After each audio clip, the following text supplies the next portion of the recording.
my people, welcome back to your favorite You and I talk show with Louise UWACU. This week, my people, we're teaching you the importance and the beauty of being a giver.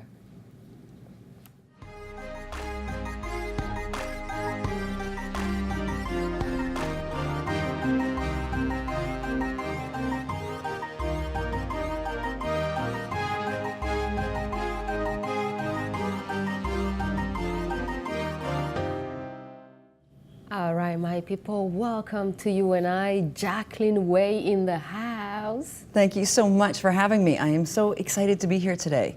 And you look so amazing. You're so stylish from the boots to everything. Well, thank you so much. You know, I'm actually a mom of 3 little boys, so any occasion I get to dress up and come out, and especially speaking to fabulous women like you, I am thrilled.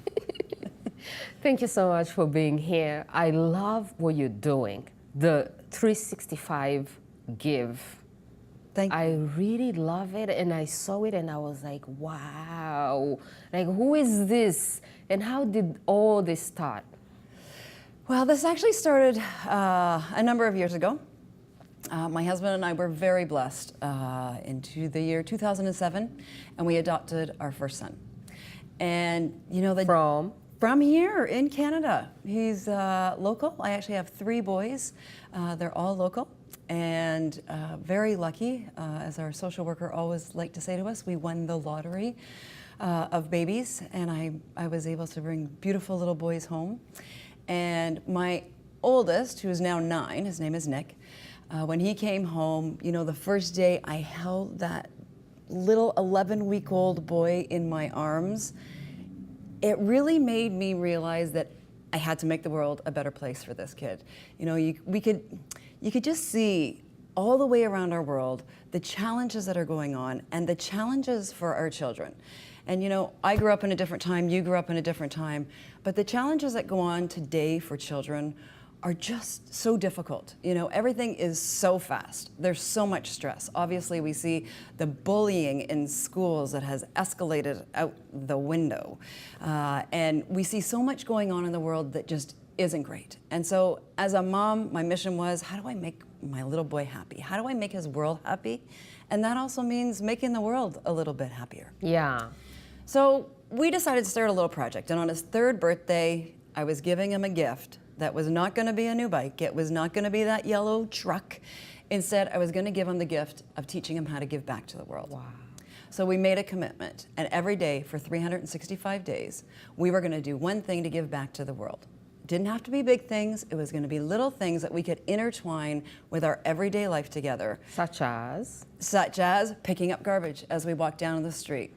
You know, we live very close to the beach, so we would go down to the beach and every day we would pick up garbage. But that was just the beginning of what we did. We donated blankets and dog biscuits to the local SPCA, and at the same time we'd go down and spend some time with the animals down there and volunteer our time, you know, petting the cats and giving them the love that they needed that they didn't get. We donated food to the homeless. We collected clothing. We even made everyday purchases as we were grocery shopping. Obviously, as a mother, it's what I do all the time.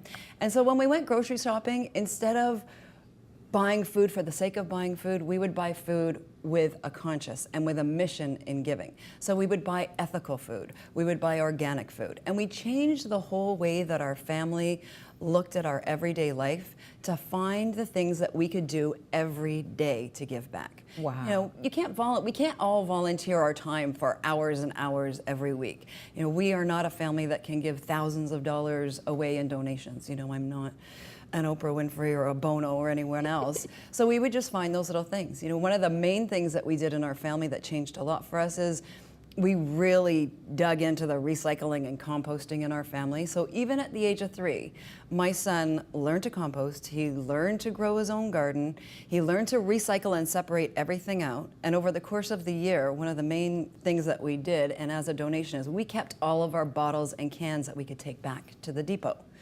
And every time we went back to the depot, we would keep our money and we kept it in a little bag and we would keep adding up our money. And at the end of our 365 days of giving, we actually had a number of hundreds of dollars that we ended up donating to help build a roof on a school in Africa. Wow. Yeah, so we really found things within our life that were very simple, and it had to be comprehensible for a 3-year-old so that he could learn how to give back. So giving is not a natural thing. You're not born a giver. This is something that you have to be taught. You know what? I have a belief, and research has actually been done, and it's been done with children as young as the age of 2. And what actually happens is children actually are born natural givers. They're actually naturally are born with love in their heart, and they're naturally able to share very easily. So at the age of 2, a researcher actually here at SFU, here in Vancouver, she did a research study with 2-year-olds and how easily and naturally, without any parent telling them what to do, were actually really happy to share their treats. Now these happen to be fishy crackers, but the children were actually very, very easily shared their treats, and it actually made them very happy to do this sharing. And it's one way that you can look at kids will naturally give without being told and without, you know, their parents saying share this and share that, and they'll naturally very do it. And the psychology and science of giving throughout the world has been researched for decades. And the amazing thing about giving, and most people don't even realize or know it, it's actually a little bit of a key to happiness, because it stimulates all of these really happy hormones in our body. Wow. Okay, hold that thought. Okay. We're going to give you people at home a short break. Give you a short break, and when you come back, we're going to give you more on giving. You and I talk show with Louise UWACU. We love you, the authors, the musicians, the comedians, the entrepreneurs, and all other talented and inspiring people. Please contact info@uwacu.com to be a guest on the show.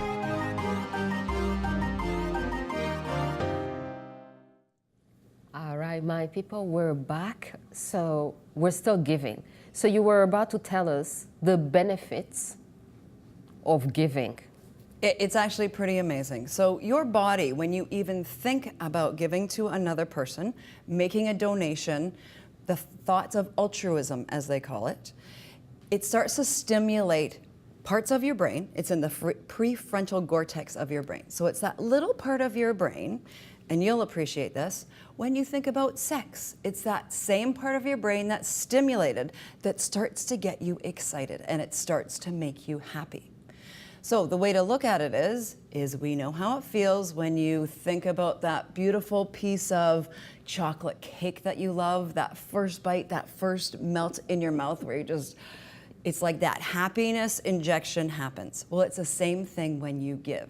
So if you want a little injection of happiness in your world every day, it's simple. Give every day. Wow. Find something simple in your world to give back every day. You know, one of my favorite things that I do personally is when I go to my favorite coffee house, I actually like to buy the next person in line their coffee. Oh. So I'll literally say... I'll be lining up behind you. Exactly. I will literally say right to the person taking my money, I'll just say, here's an extra, you know, whether it's, depends on your coffee house, obviously, whether it's $2 or $3, said whoever comes to get their next cup of, you know, dark Java, I said, just tell them that somebody's got it for them. Wow. And you know what? It was really interesting because I did one of these daily gives once, and I did a blog post about it. So 365 Give, what I did with my son all of those years ago, I wanted to record our story as we went along, because really I was hoping to inspire more people to give in their life in general. So we started a blog. I had never blogged before. I'd never done Twitter. I'd never done Facebook, but I thought, you know what? Let's just see what happens. So I started posting my son's daily gives. Well, the incredible thing happened, and people actually started reading the blog. They started engaging on Twitter, and before I knew it, we had this worldwide following of people that were actually being inspired to give. So it was like a ripple effect. And believe it or not, giving is actually contagious. And again, it's scientifically proven. It's like a ripple effect in a pond. So if you throw a stone into a pond, you can see the ripples spread. And giving is the same way.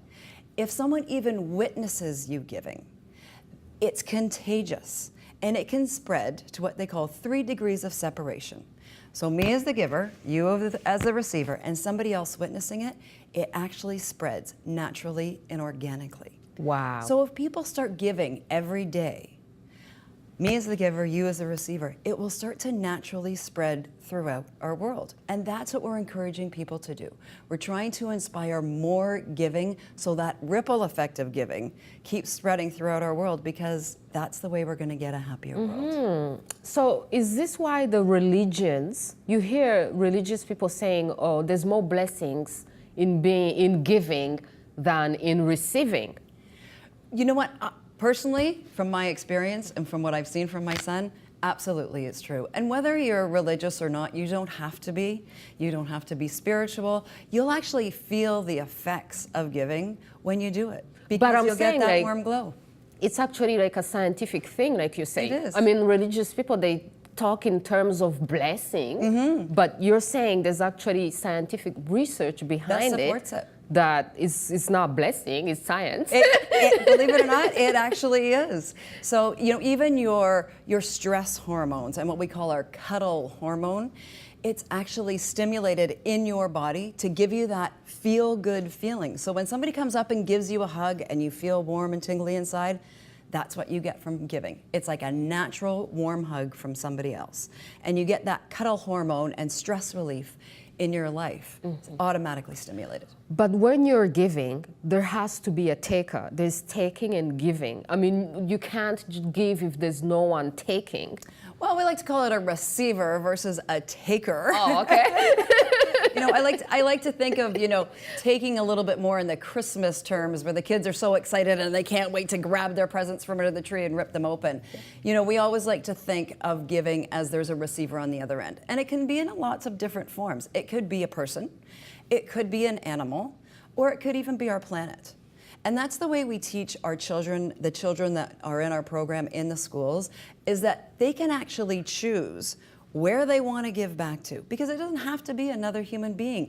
You actually still feel that warm glow and happiness from giving, even if you're donating dog biscuits or you're going down to your local fire department. The kids love to bake cookies in school and donate them to the local fire department and thank them for their service. It's one of their favorite daily gives that they like to do. Wow. You know. So what is so amazing about you and about your program is that you have actually turned this into a school program.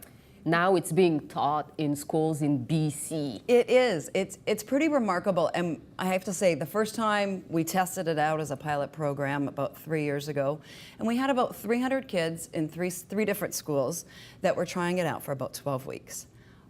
Honestly, what the kids did and how empowered they felt, not only personally, but in their classrooms and with their teachers, it was amazing the things that they came up with. We were shocked. It literally put me to tears. They became more creative than you. Then we even realized what they were going to do, because the point of the program is that the teachers don't go to the kids and say, here, this is what you have to do to give back. The teachers work in collaboration with their kids. The kids actually get to choose their daily giving. So they feel empowered that they're actually making an impact on the world. So they're working in partnership, which is really 21st century education. And it's taking the level of education to life skills. It's teaching them how to interact with their community.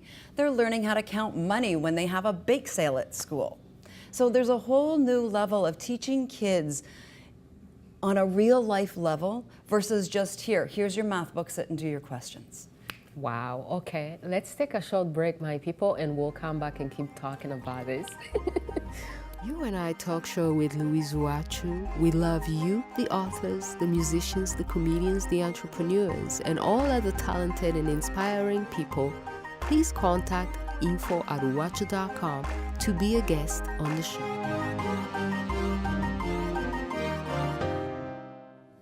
All right, my people, thank you so much for being here. So on top of that, you're doing a TEDx talk about this. I am. I found you through TEDx. Well, thank you. Great people. Great people. I'm so truly honored. That was, one of those moments where I was just, I always say this: when you give, you receive in really remarkable ways. And it was truly a gift where the right person, the right time, I happened to meet. And I've been very honored to be chosen as one of the 13 TED Talkers for TEDx Stanley Park this year. Yes. And I am so excited to share my story, and I'm so excited to hopefully inspire more people to give back to the world every day. So what is your talk going to focus on, and how nervous are you? That's what, I'm excited. Yes, I'm definitely nervous. You know, it's a big audience. TEDx Stanley Park happens to be and have one of the largest worldwide followings for a TEDx event. So yes, that's a bit unnerving to say the least.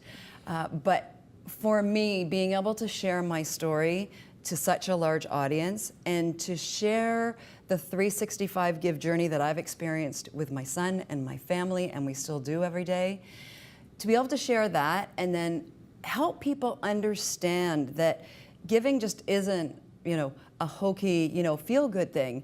We all need to participate to make our world a better place. Mm-hmm. We all know our world is in crisis everywhere, whether it's global warming, it's hunger, you name it, we have challenges everywhere.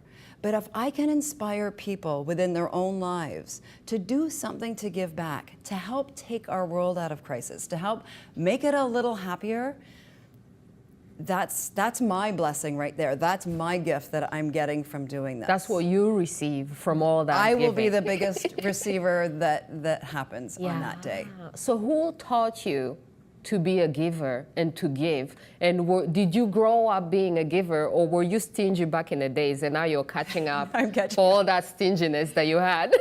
You know, the great thing about doing this TEDx talk is it makes you dig deep. It makes you look at your life and your stories and what you want to share. And my favorite story that I like to share is when I was a little girl at Christmas, we actually had a tradition in my house. And the tradition was to actually give back on Christmas Day. And my father was a doctor, and so his office was open every day of the year. So every Christmas morning, we would get on our favorite little Christmas outfits and those reindeer sweaters, and we'd put on those little red Santa hats, and my father would take us to the hospital where he worked. And he would ask us to sing Christmas carols to his sick patients who were not able to leave the hospital. Now, at the time when I was 7 years old and 8 and 9, we did this every year. You know, I'm not sure I completely understood the impact it would have on my life, but what I did really realize is that when I went and did that, to see the light in the patient's eyes and how happy it made them for just a moment, I realized that my giving not only made them happy, but it made me happy. And it was like my dad had planted this little seed in all of us. And this is with my sisters. And this little seed grew throughout my whole lifetime. And so as I got a little bit older and I moved into my 20s, I actually started I started my own business, and I became a special events fundraiser. And that's what I did, is I raised money. You know, I kind of look at it as the Robin Hood effect, and I took from the rich and I gave it to the poor. And I actually spent about 17 years up until I had children, and that's what I did, is I raised money through my special event business to give back to charitable organizations across the world. So it was embedded in me what I did through my work every day. I knew I couldn't give away millions of dollars, but I knew I could raise millions of dollars. So that's what I did for my career for many years up until I had children. And then that's what became so important to me. It didn't matter to me if any of my kids are doctors or lawyers or if they make millions of dollars. To me, the most important thing for me is that my children are kind and compassionate people. And this was the way that I could create that culture in my house. Mm-hmm. And I'm also thinking that you have to be such a compassionate and giving person to take on the responsibility of adopting a child. I'm under the impression that it requires like extra love to adopt a child. You know, I don't know if it requires extra love. I think that but I'm thinking it's natural to love your own child. It is, and so you would to think love somebody else's child. Absolutely, and when you think of it that way, honestly, that's it. You would think it would that's take like that the little ultimate bit of give. Yes, but you know what? When you hold that baby in your arms for the first time, whether it's mother's instinct, father's instinct, it's automatic. You just can't help but to love that child unconditionally. You know, they're these beautiful little gifts that are given to you, and I've never for a moment thought of it any differently other than they're my babies. Was it by choice, or did nature force you into? Nature forced me into the wonderful gift. And, you know, my husband and I tried for a long time, and we just weren't able to have kids. And we have lots of choices in the adoption world these days. Obviously, we know we can adopt from China and Africa and so many different places. But once my husband and I started doing the research on it, we realized there's so many kids right here in Canada. Charity well organized. It's well, you know, there's literally thousands. In Canada alone, Yeah. there are 35,000 children in the foster care system. Yeah. And we don't see it because we don't have orphanages. We don't, you know, we don't physically have that ability like they do in so many other countries to see it. You know, the kids are away in homes and cared for, but there are so many kids, and we knew that there was right in our own back door. And so that's where we became very lucky that we actually went through the Ministry of Children and Family Services, and we received 3 beautiful baby boys. Did you receive them at the same time, or did you? We didn't. The first one we received in 2007, and then we started the adoption process again 2 years later. This is actually a fun part of the 365 Give story, which you'll love. So my son and I started doing 365 Give on exactly his 3rd birthday, and exactly on day 365, on his 4th birthday, his brother came home, and we picked him up that day. Wow. So Okay. talk about giving and receiving. I got a baby. Oh my goodness, my people. Let's take a short break and come back and finish this. So amazing. You and I talk show with Louise UWACU. We love you, the authors, the musicians, the comedians, the entrepreneurs, and all other talented and inspiring people.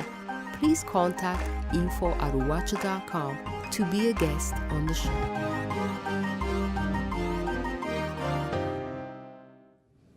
All right, my people, we're back. Thank you so much for giving us your time. That's a gift right there. Jacqueline WAY, thank you so much for being here. So when you speak, it reminds me of this African idea of Ubuntu. People here say Ubuntu, but we say Ubuntu. It's the idea of being human and being a giver. It's where the idea of pro bono comes from, because when you're doing some things pro bono, that means you're doing per Ubuntu, you're doing it for free, you're doing it out of your heart. Yes. And that's what actually makes you human. So do you feel like there's enough humans on this planet? I think there's more than enough humans on our planet. You know, obviously we know our population continues to grow on this planet, and we know to the point that it's causing great damage to our planet.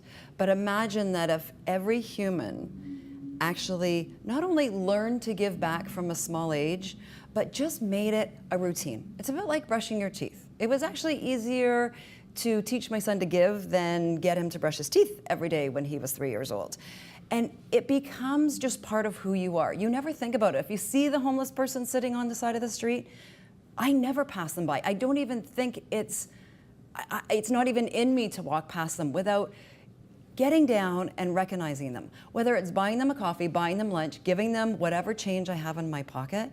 I think we all have that ability to be human and to be caring and to give back. I think it is part of who we are. You just gotta sometimes dig a little deeper to find that in yourself.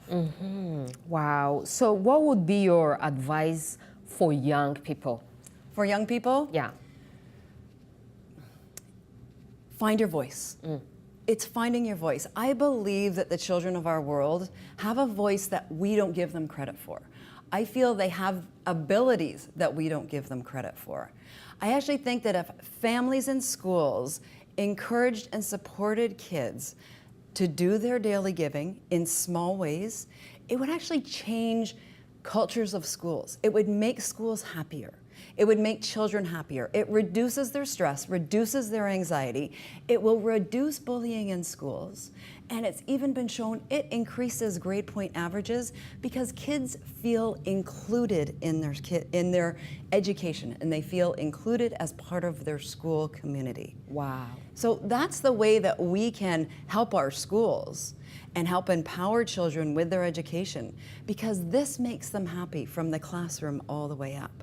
So it can change a culture and a generation of people. You know, we expect our children to grow up to be the next leaders of our world, but if we don't teach them kindness and compassion and giving, what are our leaders going to look like? So you're kind of working and investing in the future. Completely and totally. Ideally, what does that future look like?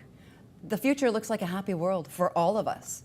The future looks like a generation of kids who then teach their children as well the spirit of giving. It will help reduce hunger in our world. It will help save our planet. It will automatically put in the forefront of people's brains that we need to be human. We all need to give in some way. We need to do our pro bono, as you said, in all aspects of our life. It's no longer throwing garbage on the sidewalk. It's no longer putting it not in recycling. We all can do our part every day, and if we can create that culture, that generation of people, you know, 10 and 20 years from now, our world will be a different place. Wow, thank you so much, Jacqueline, for Thank being you. here. Well, thank you for having me and letting me share my story. We only have a few seconds left. Is there anything that you may want to say? Like, who is a better giver, women or men? Women. Say women, okay. Women, I'm sorry. Sorry, it's more natural. We have it in us. It's just there. So if anything, women, go teach the men in your life how to give back. But it is part of who we are. It's an innate compassion, and it's part of our hormones that we naturally give back a little bit easier. But anybody can do it. Everybody can do it every day. All right, my people, ladies, keep teaching the men how to give. Men, get in touch with your ladies' side so you can be so much more of a giver. And my people, thank you for giving us your time.